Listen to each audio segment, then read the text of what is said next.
Okay, sorry for the second video. Turns out that this program I'm using crashed on me during part one. Surprise, surprise on my old computer. But that's okay, we'll make it work. We left off needing to run quad formula on this, so I think I was just subtracting 112 from both sides. Remember, we have to set this thing equal to 0 to run quad formula. So we've got 0 equals, I believe that's a negative 63 minus 21 VB. Actually, I should double check the negative 63. Yes, it is. And then we can add the 3 and the 2.25 VB squareds. Those are like terms. So we've got plus 5.25 VB squared. Now we're going to go run quad formula, and we're going to have this term goes into quad as A. Remember, whatever's attached to your squared variable is A.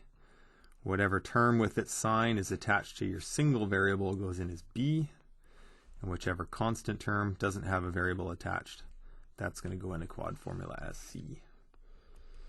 So quad formula is on your formula sheet, which is available in the All Resources section if you don't have your binder. It's going to look like this. VB equals negative B plus or minus the square root of B squared minus 4AC all over 2 times A. Those of you with graphing calculators, if you've got quad formula, go ahead and run the thing. But I'll go slow for those of us that don't have it.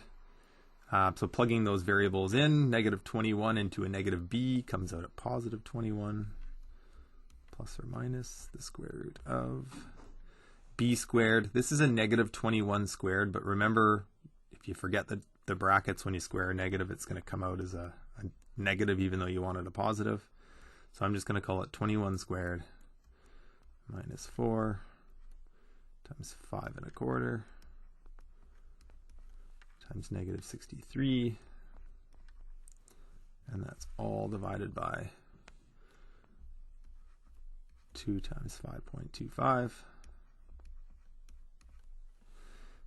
Again, it looks kind of nasty, the quad formula, but it's not hard. It's just time consuming. That, I guess, is this whole question, right? It's not like this question is necessarily that difficult, but it takes some time. So we've got 21 minus 4 times 525 times negative 63 is 1344, and then we're going to have to take the square root of that. Ooh. Hold on 2 shakes here. Okay, way to go, Heinrich. Look at your calculator, man. You didn't square the 21. Let's try that again. 21 squared minus 4. Figured something looked wonky with that number. Times 525 times negative 63. There we go, 1764. Let's see if that square root's nicer. I know it's something not too bad. Whoa, 42, look at that. So we are left with 21 plus or minus 42, all divided by 2 times 525.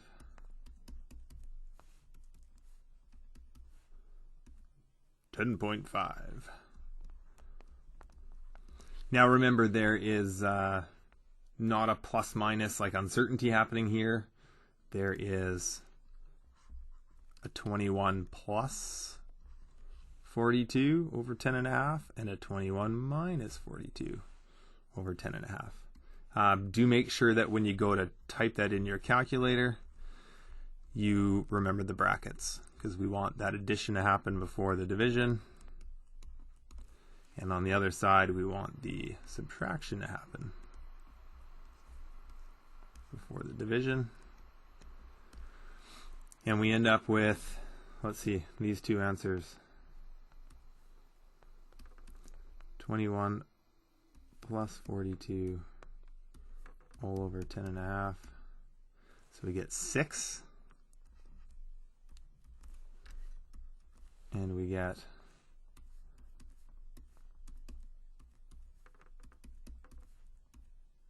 -2.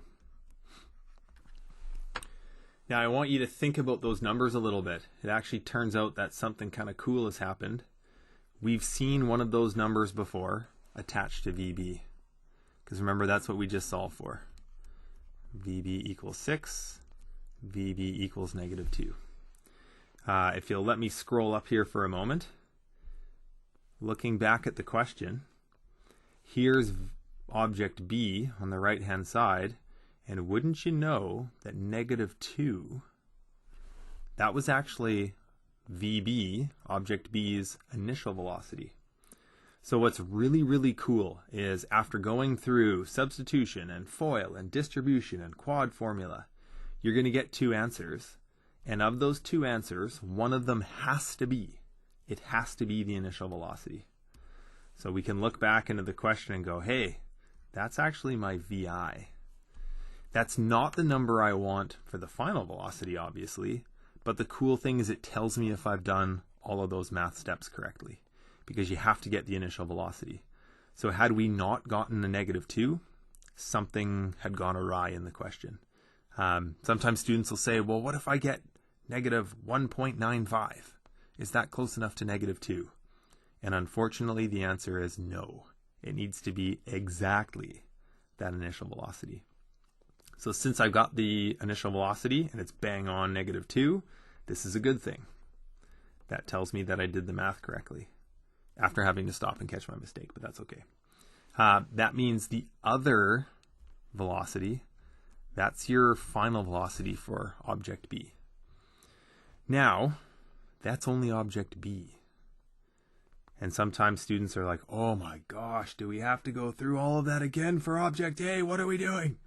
And the answer is no, you're almost done. Because what we can do now is if we know that the final velocity for object B is 6 meters per second, we can go back to this equation right here, the one that we put the box around, and we can simply substitute in a final velocity of 6 and solve for VA. So you don't have to do all that work again. You're really, really close to the final answer now. So I'm going to scroll down one more page. I'll try to remember that equation. Let's solve for VA.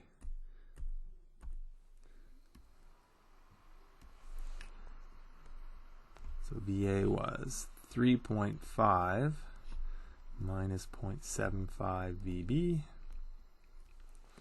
And we are simply going to grab that VB right here, the 6. We're going to plug it in right there. 3.5 minus 0.75 times 6.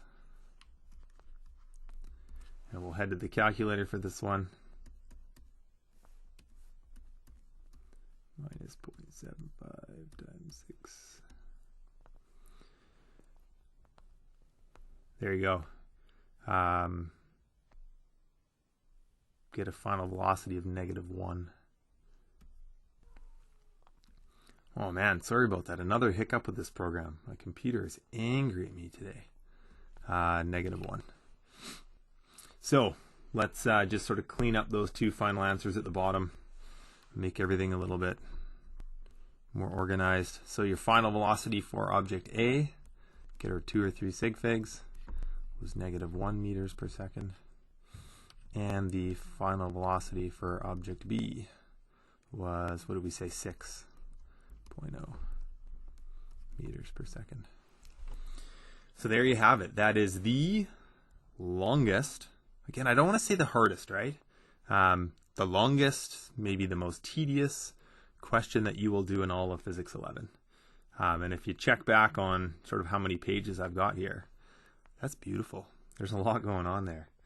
So well done. Thanks for hanging in there and paying attention. This is the question that you can try on the back of last day's worksheet. So let me bring that up on the screen. I'm just going to pause you. There, hopefully you can see this still on the screen. This first side of Chapter 6 Collisions worksheet was the practice from last day. And here is the practice from today. So you've got some sort of guidelines to help you out on that one. Make sure you catch the positive versus negative. There's a little note there. East is positive, west is going to have to go in as negative. Give this one a try. And this one is a little, well, not a little bit, it's a whole lot trickier. So this is the kind of question I'd love for you to give it a go. And then come touch base with me on that Zoom group session if you want to chat about how to get the answers. I will make an answer key to this. I will post it in that all resources section. So check there. But please join me on the Zoom if you want me to take a peek at yours, or you want to go over sort of what was happening. It is a little bit confusing, maybe a whole lot confusing, but I am here virtually to help you. So thanks, folks. Have some fun playing around with the craziest physics question of the year. Until next time.